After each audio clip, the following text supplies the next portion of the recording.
이제 다음 주면 정말 추수감사 주일인데 성도님들께서는 추수감사 주일을 어떻게 준비하고 계신가요?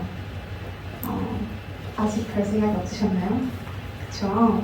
목사님께서 조금 전에 광고 시간에 말씀하셔서 준비해야겠다라고 떠올리신 분들도 있으실 것이고 정말 기도로 준비하신 분들도 있으시겠죠. 사실 추수감사 주일이라는 것이 하나님께 감사해야 하는 것임을 우리가 머리로는 너무나 잘 알면서도 우리는 무엇을 감사해야 하는지 또 어떻게 감사해야 하는지 잘 모르곤 합니다. 잘 와닿지 않죠. 그래서 저와 여러분이 이 시간 하나님의 말씀을 통해서 어떤 것을 감사해야 하며 감사를 어떻게 실천해야 하는지 그냥 감사기도 안 빼놓고 하면 되는 것인지 그냥 추수감사 주일에 예물 딱 올려두면 되는 것인지 과연 하나님이 원하시는 것은 어떤 것인지 이 시간 함께 나누시는 시간 되기를 주님의 이름으로 소망합니다. 먼저 오늘 본문 말씀에는 두 사람이 등장합니다. 바로 다윗과 무비보셋이라는 사람입니다. 다윗은 사실 잘 아실 것 같고 무비보셋이 누군지 설명하자면 그는 사울 왕의 손자이자 요나단의 아들입니다. 그러니까 할아버지가 사울이고 아빠가 요나단이고 그 아들이 이제 무비보셋인 거예요. 이 무비보셋이라는 사람은 사실 큰 이변이 없었으면 탄탄대로를 밟아서 왕이 되었을 왕손이었습니다. 정말 호화로운 삶을 살았어야 하는 사람이었어요. 그런데 이 무비보셋이 5살이 되던 해에 아주 인생의 큰 비극을 경험하게 됩니다. 어떤 일이었냐면요.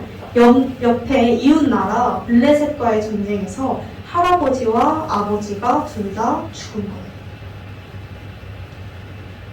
이제 왕도 죽었고 왕자도 죽었어요. 그래서 유모가 급하게 살려야 되니까 무비보셋을 막 안고 뛰어서 막 도망가는데 도망가다가 하필 유모가 떨어뜨린 거예요. 아이를. 갓난 아기를 떨어뜨리면 굉장히 치명상이잖아요. 그래서 이 아이가 평생 동안 다리를 저는 중증 장애를 갖게 됐어요. 다리를 쓰지 못합니다.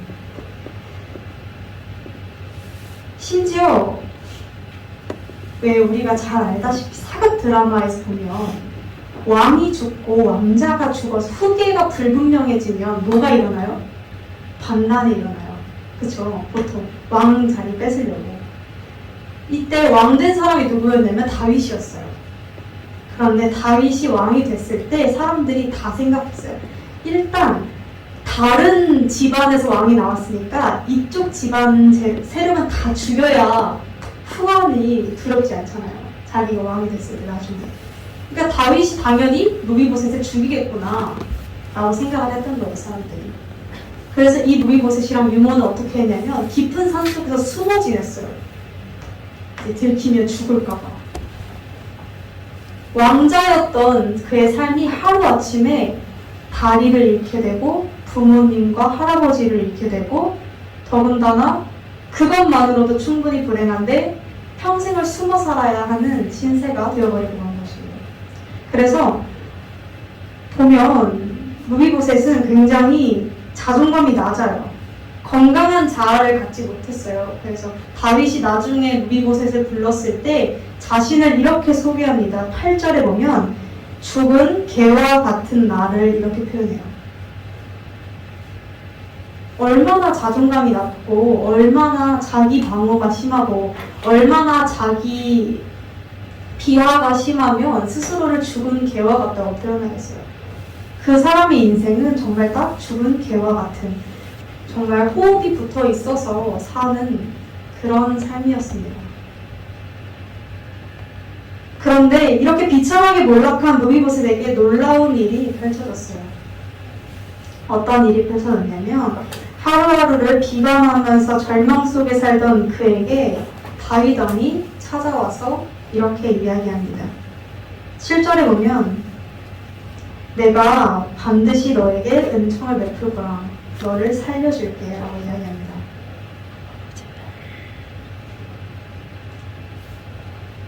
그에게 명예를 회복시켜줬어요. 내 상에서 먹을지니라라고 왕족의 명예를 회복시켜줬고 재산을 회복시켜줬고 그에게 베풀 수 있는 은총을 다 베풀었어요. 스스로 죽은 개와 같이 여겼던 존재였는데 하루아침에 다시 왕자처럼 신분이 바뀔 수 있게끔 다윗이 은총을 베풀었던 것이죠. 사실 저는 이 본문을 보면서 이 무비보셋이 받은 은혜가 우리가 하나님께 받은 은혜라고 생각했습니다. 죄에 물들어 있던 우리 인생은 사실 굉장히 그냥 내버려 두었으면 우리 인생은 모두 다 한계가 있고 굉장히 죄성을 가지고 있기 때문에 평생 죄를 지으면서 살다가 길면 100년? 조금 더 길까요? 요새는 과학이 좀 발달했으니까 그래도 130년을 넘기긴 힘들겠죠. 그 정도 살다가 아마 우리는 죽음이라는 한계를 이기지 못하고 죽는 정말 죽은 개와 같은 우리가 느끼고 체감하고 살지 못해서 그렇지 우리 인생은 정말 한계가 있고 연약한 삶인 그런 삶이었는데 그런 나를 십자가로 거두어 주셔서 주님의 은혜로 말미암아 우리가 새로운 인생이 되었고 영원한 삶을 꿈꿀 수 있게 되었다는 것이죠. 성경에 보면 이런 말씀이 있어요. 하나님께서 세상을 사랑하사라고 말씀하세요. 세상을 사랑하사라고 말씀하시는데 이 세상에 대한 것은 하나님께서 굳이 의인을 사랑하사라고 표현하지 않으셨고 하나님께서 행동이 선한 자라고 표현하지 않으셨고 하나님이 교회의 직분자를 사랑하사라고 표현하지 않으셨고 예수를 믿는 어떤 자를 사랑하사라고 표현하지 않으셨고 그저 세상이라고 표현하셨어요. 그저 세상이라는 것은 굉장히 하나님 시선으로 봤을 때는 타락하고 죄성이 가득하고 그저 그렇게 한계가 많고 연약한 세상일지 모르나 주님께서 그저 사랑하시고 그저 은총을 베푸셨다는 것이죠.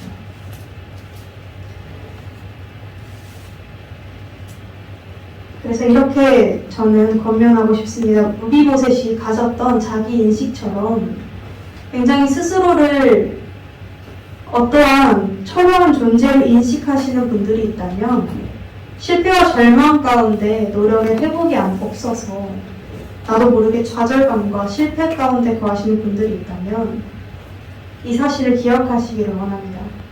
하나님은 세상을 사랑하셨고 그와 같이 하나님은 당신을 사랑하셨다는 사실을 말합니다. 그리고 하나님은 그런 당신을 굉장히 찾고 계세요. 다윗이 무비보셋이 깊은 산속에 숨어서 홀로 지내고 있을 때 수소문해서 그를 어떻게든 찾았거든요. 그랬던 것처럼 하나님께서도 우리가 우리 안에 있는 그 구덩이 정말 우리 스스로 숨어서 나오지 않으려고 하는 그 깊은 구덩이 속에서 나오지 않으려고 할 때 주님께서 우리를 계속해서 찾으시고 주님께서 우리를 계속해서 불러주시고 내가 너를 사랑한다고 아무 이유 없이 너를 부르겠다고 내가 너의 삶을 바꾸겠다고 계속해서 찾고 말씀하시는 줄로 믿습니다. 사실 이것이 우리가 주님 앞에 감사해야 하는 당연한 그리고 가장 큰 이유인 줄로 믿습니다. 근데 우리는 이런 생각이 들 수 있어요. 감사. 그래, 나 감사해. 나 뭐 고마워. 라는 생각을 가지실 수도 있는데, 왜 우리가 감사를 굳이, 목사님께서 광고 시간에 감사를 삶으로 드러내서 살아야 한다라고 말씀하셨죠. 그냥 1, 2분 잠깐 기도가 아니라 정말 내 삶으로 감사하면서 살아내야 한다라고 말씀하셨는데 왜 그리고 오늘 유난히 이상한 것이 주일 찬양 처음 시작도 감사였고 특성도 감사였고 오늘 굉장히 감사가 되게 많았어요. 이렇게 성경 속에서 감사를 굉장히 강조하고 신앙 속에서 감사를 굉장히 강조하는데 왜 그럴까요? 왜? 그냥 고마운 마음 대충 가지고 고마워 이렇게 살면 되지 왜 굳이 감사를 삶으로 드러내고 뭐 표현도 해야 되고 뭐 이렇게 주님께 내 삶을 막 드리고 이렇게 해야 하는 걸까요? 그것에 대해서는 제가 구체적으로 설명드릴 방법은 없어요. 왜냐하면 예수님께서 감사하라고 하셨거든요. 이유가 딱 그거 하나예요. 누가복음 17장에서는 예수님께 고침받은 10명의 나병 환자들이 등장합니다.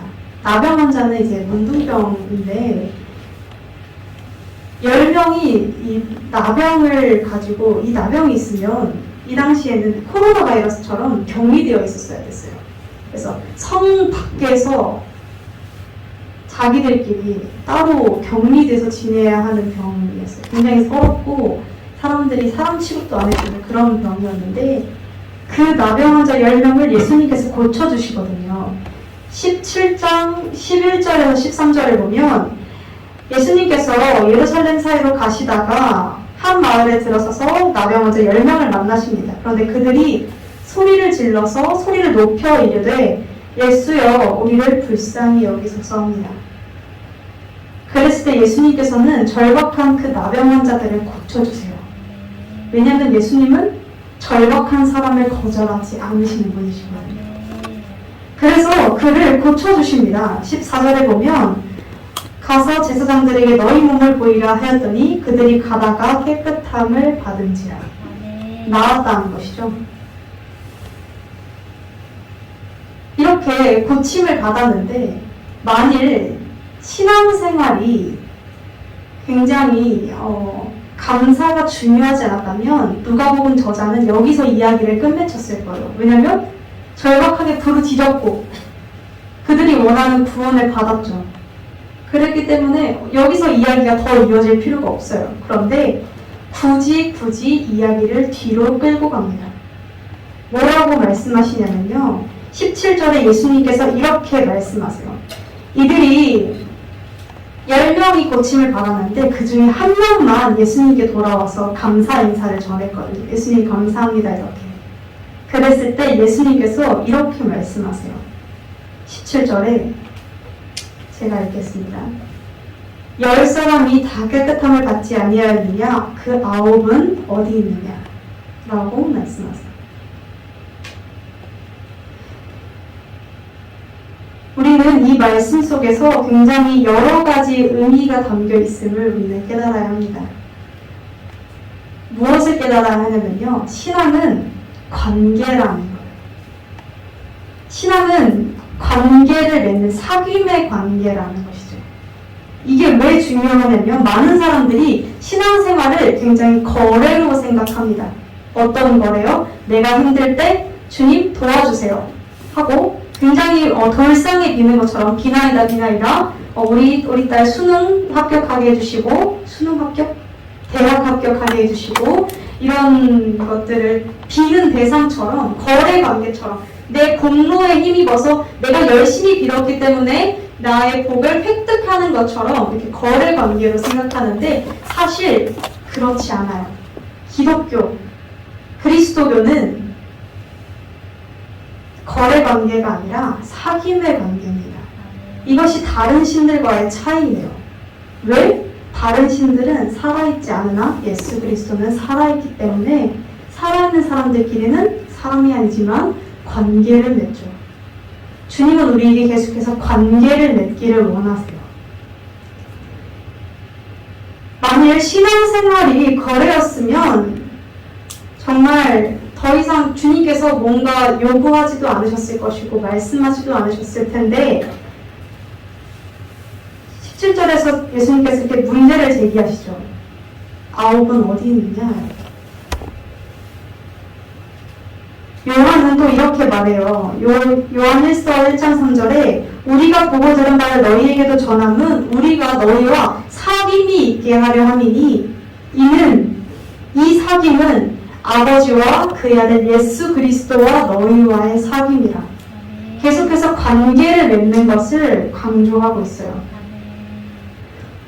이것을 통해서 우리가 알아야 하는 것은 무엇이냐면 우리의 신앙생활은 단순히 병들었다가 고침받았다. 끝! 이라는 그런 거래 관계, 병들었을 때 기도해서 고침받았다. 이 관계를 끊어서는 되지 않는 관계라는 것입니다.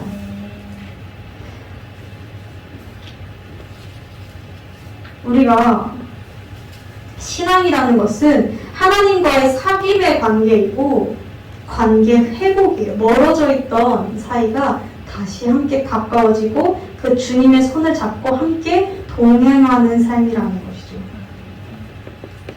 또 두 번째로 그 관계 속에서 예수님께서는 표현을 굉장히 강조하셨어요. 사실 그냥 고마운 마음만 가져도 된다면, 그냥 마음에 대충 고맙다 이 정도 생각만 가져도 된다면 예수님께서 한 명이 다시 예수님께로 돌아왔을 때 이렇게 말씀하셨을 거예요. 너가 괜한 짓을 했다. 그냥 가서 다른 9명처럼 마음으로만 고마워하거라. 뭐 굳이 와서 고맙다고 하냐. 괜찮아. 그냥 마음으로만 고마워해. 이렇게 말씀하셨을 텐데 예수님께서는 그렇게 말씀하지 않으셨어요. 사실 이 말씀을 보면서 이런 생각도 굉장히 많이 들었어요. 10명 중에서 9명이 감사 인사를 전하지 않았는데 사실은 그들이 내성적이라서 그런 건 아닐까? 그럴 수 있잖아요. 좀 쑥스러움이 많고 표현이 적은 사람이라 감사 인사를 못하진 않았을까? 그냥 찾아가지만 않았다 뿐이지 마음으로는 고마워하고 살지 않았을까? 이런 생각을 제 인간적인 생각으로 굉장히 많이 했었는데 주님께서는 감사의 속성이 가진 가장 중요한 포인트를 바로 표현해서 잡고 계세요.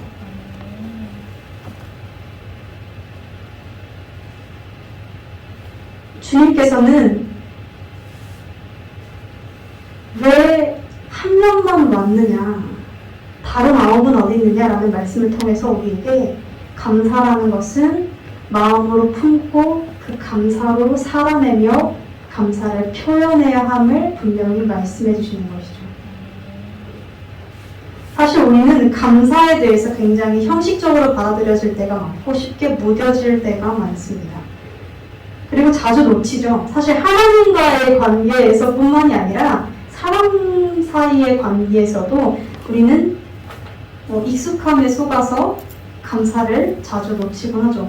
부부 관계, 부모님, 자녀, 친구, 애인, 교회, 공동체 등 우리는 쉽게 감사를 놓치고 마는데, 그러나 주님께서 강조하셨다시피 감사는 내 삶에서 이루어져야 하고 내 삶에서 표현이 되어져야 하며 이것은 성격과 관계가 없다라는 것을 주님께서는 명확하게 말씀하고 계시는 것입니다.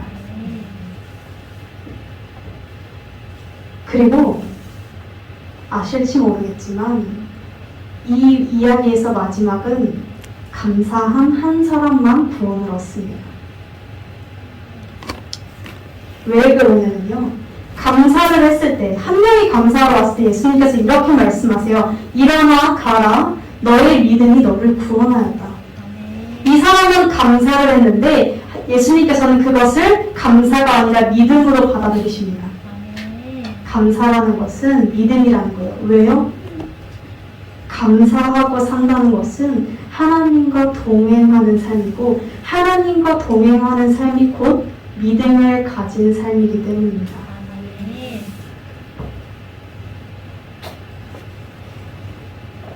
오늘 이제 우리가 무비보셋 이야기를 했었는데 다시 본문으로 돌아오자면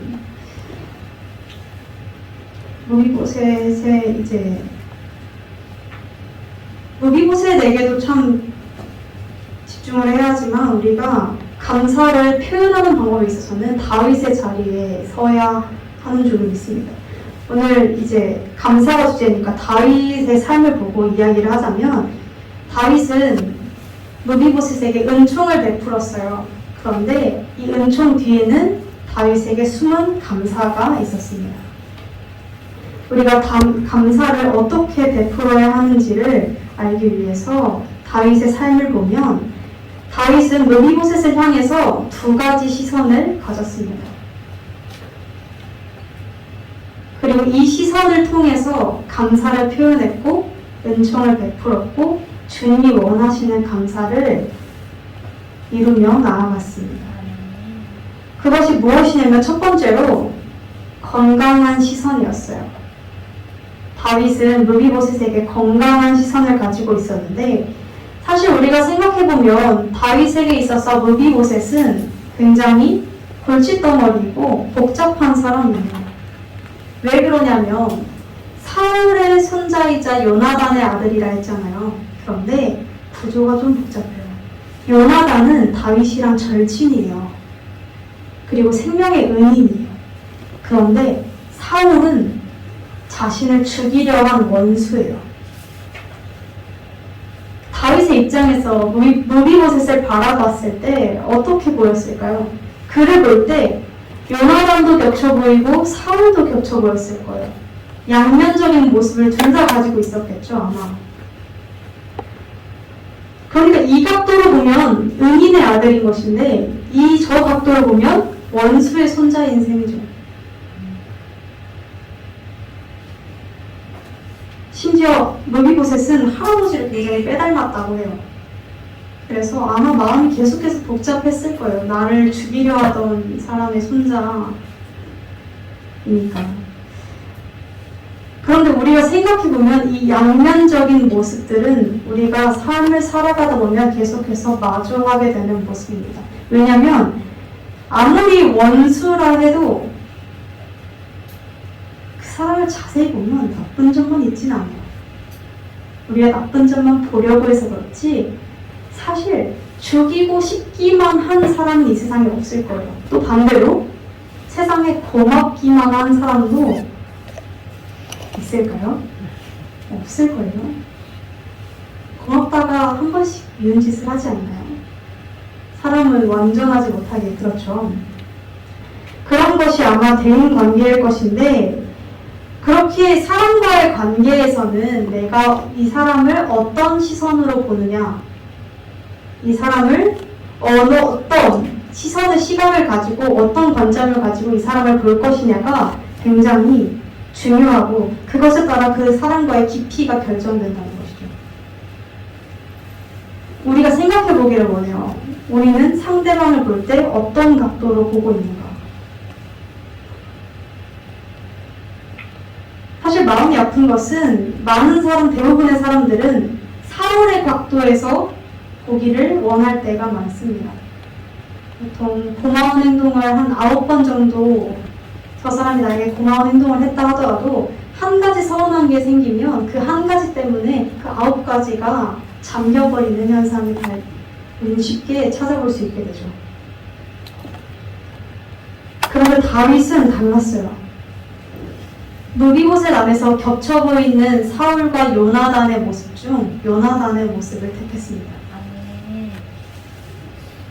이것이 우리가 배워야 할 다윗의 모습인 줄로 믿습니다. 근데 우리가 이렇게 질문할지도 모르겠습니다. 하나님께 감사하면서 왜 갑자기 시선 이야기를 하고 왜 갑자기 상대방을 좋게 바라보라고 하고 합니까? 하나님께 감사하면서요. 이렇게 질문할지도 모르겠으나 우리가 잘 생각해보면 다윗이 왜 그랬을까를 생각해봐야 해요. 다윗이 이렇게 본문 속에서 말씀하고 있거든요. 하나님의 은총을 너에게 베풀겠다고. 우리가 정말 잘 생각해보면 하나님은 우리에게 다윗이 무비보셋을 바라봤던 시각처럼 바라보고 계세요. 다윗은 수도 없이 하나님에게 은혜를 입었고 하나님으로부터 구원을 얻었고 하나님 없이는 살 수가 없으며 하나님이 내 인생을 쥐고 흔드신다는 것을 깨달은 사람이었어요. 그랬기에 다윗은 하나님이 자신을 어떤 시선으로 바라보고 계신지 알았어요. 자신이 분명히 수도 없이 죄를 저질렀고 수없이 많은 타락의 길을 걸었고 수없이 계속해서 하나님을 등지고 뒤돌아섰고 심지어 다윗은 현시대적으로 보면 강간범의 살인교사 죄를 지은 사람이에요. 너무 극단적으로 이야기한 것 같지만 실제 정말로 이 당시에 왕이라는 신분에 가려져서 그렇지 정말 극악무도한 그런 짓들을 벌였던 사람인데 그런 다윗을 하나님께서 어떻게 바라보셨는지 그 시선과 그 사랑과 그 은혜를 다윗은 철저하게 깨달은 사람이었어요. 그랬기 때문에 다윗은 그 자신의 죄인된 모습을 알기 때문에 감히 다른 사람을 나쁜 시선으로 바라볼 수 없었던 것이죠.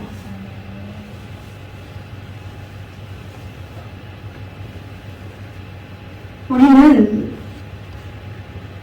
수없이 잊고 사는 것이 한 가지 있는데 누군가에게 가르치고 누군가를 판단하고 누군가를 비난할 자격이 없는 사람들입니다. 우리는 이미 값없는 은혜를 받은 사람들이기 때문에 문득 생각나야 해요. 다른 이들에게 제가 예를 들어서 다현 성도님이 저보다 나이가 어리니까 다현 성도님에게 막 화를 내려고 했다가 문득 순간 스쳐야 돼요. 아, 내가 하나님 앞에 용서를 받았는데 이 사람한테 화를 낼 자격이 있을까라는 생각이 스쳐야 해요. 이 자각이 스치지 않으면 감사가 없는 사람이에요. 두 번째로 다윗에게 배워야 하는 것은 다윗은 상대방과 자신 사이에 하나님을 끼워 넣는 훈련이 굉장히 잘 되어 있는 사람이었습니다. 다시 말해서 상대방을 하나님의 시선으로 바라볼 줄 알았던 사람이었던 것이죠. 우리는 다윗처럼 하나님의 은혜의 시선을 가지고 살아야 할 줄로 믿습니다. 다윗이 자신도 용서받았고 자신도 값없는 은혜를 받았다는 것을 알았기 때문에 그는 므비보셋을 바라봤을 때 물론 마음이 힘겨웠겠죠. 원수의 자식을 용서한다는 것은 그렇게 쉬운 일은 아닐 것입니다. 그런데 그럼에도 이악 물고 노력했고 그럼에도 그를 사랑하기로 결단했고 그럼에도 그를 좋은 시선으로 바라보기를 노력했습니다. 사랑하는 성도 여러분, 우리는 삶 따로 신앙 따로가 되어서는 안 됩니다. 이것은 종교 활동이에요. 그러나 주님이 원하시는 것은 신앙 생활입니다. 신앙 생활이라는 것은 주일날 10시 30분에 교회 와서 예배 드리고 집에 돌아가는 것이 신앙 생활이 아닙니다. 사실 어쩌면 그 주일 예배가 정말 중요하지만 6일의 삶을 하나님과 떨어져서 상관없이 산다면 이 한 번의 예배가 무슨 소용이 있나 그런 생각도 들어요. 우리가 예배를 드리는 이유와 우리가 성경을 읽는 이유는 하나님께 받은 은혜가 감사해서 그 은혜대로 조금 더 하나님이 원하시는 방향으로 살아보자고 성경을 읽는 것이고 이 자리에 모여있는 것이고 알기 위해서 모여있는 것입니다. 알기 위해서 모였다면 우리는 나머지 6일 동안 어떻게 해야 합니까? 그 삶을 실천하면서 살아야 합니다.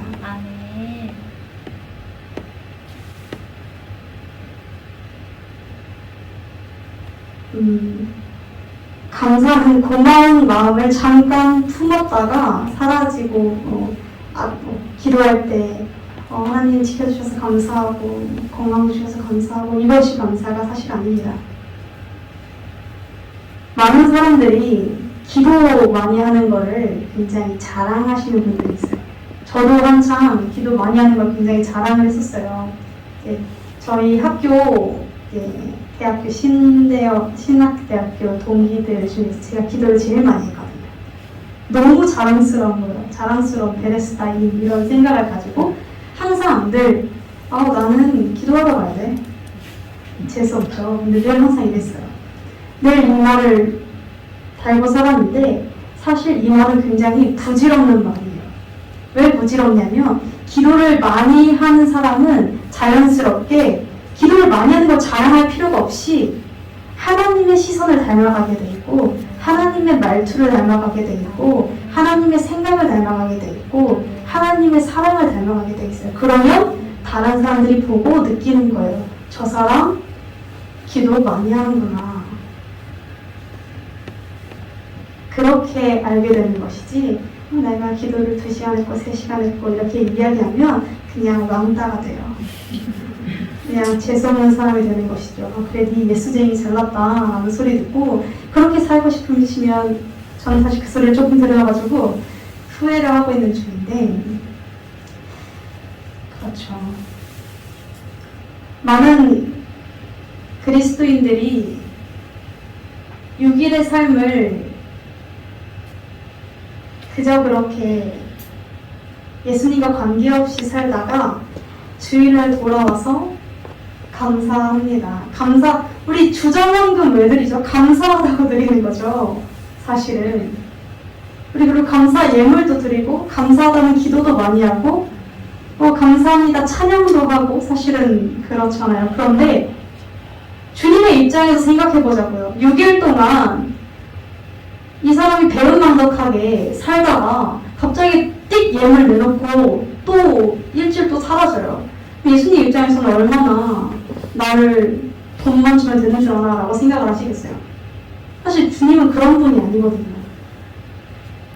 주님은 우리의 마음을 원하시고 우리의 삶과 계속해서 발맞춰 나가기를 원하시는 분이지 옛다 행사 한번 가고 옛다 예배 한번 가고 예물 드렸으니까 됐죠. 추수감사 주일 예배 감사헌금 드렸잖아요. 이런 걸 사실은 주님은 아마 뒷목 잡고 쓰러지지 않으실까라는 생각이 듭니다. 로마서 1장 14절에서 15절엔 이렇게 바울이 고백합니다. 바울이 나는 야만인과 헬라인과 여러 지혜 있는 자와 어리석은 자에게나 내가 다 빚진 자라라고 이야기해요. 바울이. 그런데 우리가 생각해보면 바울이 과연 정말 빚을 졌을까요? 좀 돈적으로 금전적으로 채무관계가 좀 복잡한 사람이었을까요? 그렇지 않았어요. 오히려 굉장히 바울이 베풀고 다니는 사람이었죠.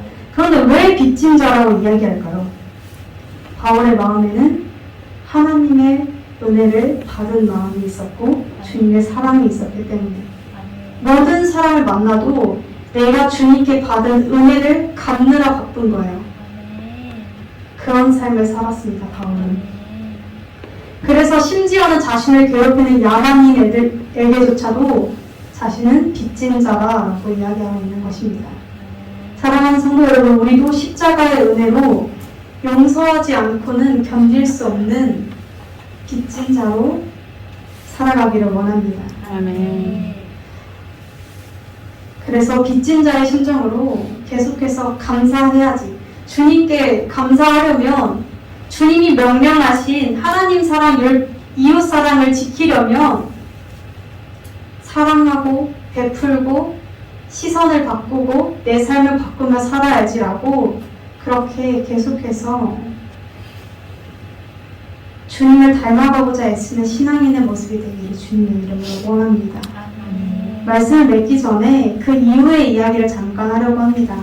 다윗이 베풀고 난 이후에 므비보셋을 왕자의 자리로 다시 올려주고 굉장히 힘든 선택을 했죠. 그랬을 때 그 이후의 이야기가 또 굉장히 은혜스러운데 므비보셋이 이제 다윗에게 은총을 받고 난 후에 얼마 지나지 않아서 다윗이 큰 위험에 처하게 됩니다. 전쟁이 일어나요. 전쟁이 일어나서 심지어 다윗이 좀 밀리는 상황이었어요. 이런 상황이었는데 오늘 보면 이름 굉장히 애매한 시바라는 사람 등장하죠. 이 사람이 조금 이간질을 잘하는 사람이었어요. 그래서 다윗에게 가서 왜 그랬는지 모르겠는데 므비보셋을 이간질했어요. 뭐 행동이 마음에 안 들었나 봐요. 뭐라고 이간질하냐면 왕님, 므비보셋이 당신이 지금 전쟁 속에서 이제 지는 것 같으니까 자신이 왕자리를 탐낸다고 합니다. 라고 말도 안 되는 모함과 이런 이간질을 해버린 거예요. 근데 다윗이 이때 조금 판단력이 흐려졌나 봐요. 좀 예민했던 시기였다 보니까 그래? 느비보셋 재산 다 뺏어버려 라는 결정을 했어요. 느비보셋 입장에서는 억울했겠죠. 내가 그런 것도 아닌데 다윗 왕은 재산을 줬다 뺐다 하고 있고 누군가는 나를 헌당하고 있고 이런 이야기들을 들었을 때 굉장히 마음이 그랬을 텐데 느비보셋이 다윗이 돌아왔을 때, 전쟁에서 돌아왔을 때 그를 맞이하면서 이렇게 말합니다. 사무엘하 19장 24절에 이렇게 등장하는데 다윗 왕님, 나는 당신이 평안하게 들어왔으니 그걸로 됐습니다. 라고 이야기해요. 더 이상 난 바랄 게 없어요. 당신만 살아왔으면 됐습니다. 라고 해요. 사실 억울해서 다윗을 미워할 것도 한데 느비보셋도 선택한 것이죠. 다윗에게 고마웠던 그 마음과 미운 마음, 그 두 가지 마음 중에 고마운 마음으로 그를 바라보기로 택한 것이죠. 느비보셋이 이렇게 된 것을 통해서 우리는 무엇을 알 수 있을까요? 사랑과 은혜는 선순환한다는 것을 알 수 있습니다. 우리는 이렇게 생각해요. 우리가 먼저 베풀면 손해보는 것 같고 실제로도 손해볼 때가 사실은 많아요. 그쵸? 베풀다가 당하는 경우가 많죠. 나만 또 진심이 없고 저 사람은 당연하게 누리고 그것 때문에 우리는 계속해서 베풀기를 주저하고 상대방을 좋게 보기를 주저하고 내 마음을 닫고 하는 경우가 많은데 그래도 제가 한 가지 정말 확신하고 끝까지 붙들고 있는 사실 하나는 주님의 말씀은 언젠간 성취된다는 것이에요. 다른 말로 주님이 말씀하신 약속하신 이 사랑의 선순환은 내가 먼저 끊임없이 낮아지고 내가 먼저 끊임없이 베풀었을 때 언젠간 주님이 이루세요. 눈앞의 결과를 보고 감사를 포기하지 마세요. 주님은 언젠간 하시고 주님은 언젠간 나를 바꾸시고 상대를 바꾸시고 그렇게 계속해서 그 감사를 통해서 일을 이루어 나가시는 분인 줄로 믿습니다. 사랑하는 성도 여러분, 하나님께서 진정으로 원하시는 감사는 무엇이겠습니까? 사랑을 표현하는 데 있어서는 사랑한다고 해서 내 방식대로 사랑을 표현했을 때 상대방이 그것을 싫어한다면 그것은 폭력이라고 해요. 우리가 흔히 아는 스토커겠죠. 집착? 스토커? 사랑은 상대방이 원하는 것을 해주고 상대방이 싫어하는 것을 안 하는 게 사랑이겠죠. 우리는 하나님이 원하시는 감사를 해야 할 줄로 믿습니다. 하나님이 원하시는 것은 무엇이겠습니까? 사랑의 선순환입니다. 사랑을 베풀고 사는 것입니다. 내가 너에게 용서를 베풀었고 내가 너에게 사랑을 베풀었고 내가 너를 위로했고 내가 너의 마음을 공감했으니 너도 가서 나를 알지 못하는 이들을 품어주고 사랑하라.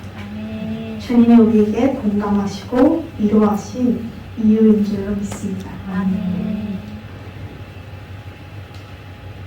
우리가 추수감사주의를 앞두고 있는 지금 우리는 이 감사를 계속해서 떠올려야 합니다. 그리고 우리 마음속에서 자세히 이렇게 곰곰이 눈을 감고 생각해 보세요. 나를 힘들게 하는 이는 누구인가? 거슬리는 사람은 누구인가? 혹시 떠올리셨나요? 저는 이렇게 얘기하면 한 3명 정도 기본으로 떠올라요. 기본으로 떠오르는데 그럼 다시 한번 생각해 볼게요. 정말 한 명씩 있으시죠? 없으시면 참 감사한 거고 있으시다면 다시 한번 이렇게 생각해 보세요. 내가 그를 미워할 자격이 있는가? 내가 하나님께 감사하다면 그를 미워할 자격이 있는가를 떠올려 보세요. 우리가 하나님이 나에게 주신 은혜를 떠올리며 그렇게 살아가기를 원합니다. 하나님이 원하시는 방향으로 하나님이 원하시는 감사를 이루며 삶을 살아내고 세상을 살아내고 그렇게 세상을 사랑하고 품어나가는 저와 여러분 되기를 주님의 이름으로 간절히 축원합니다.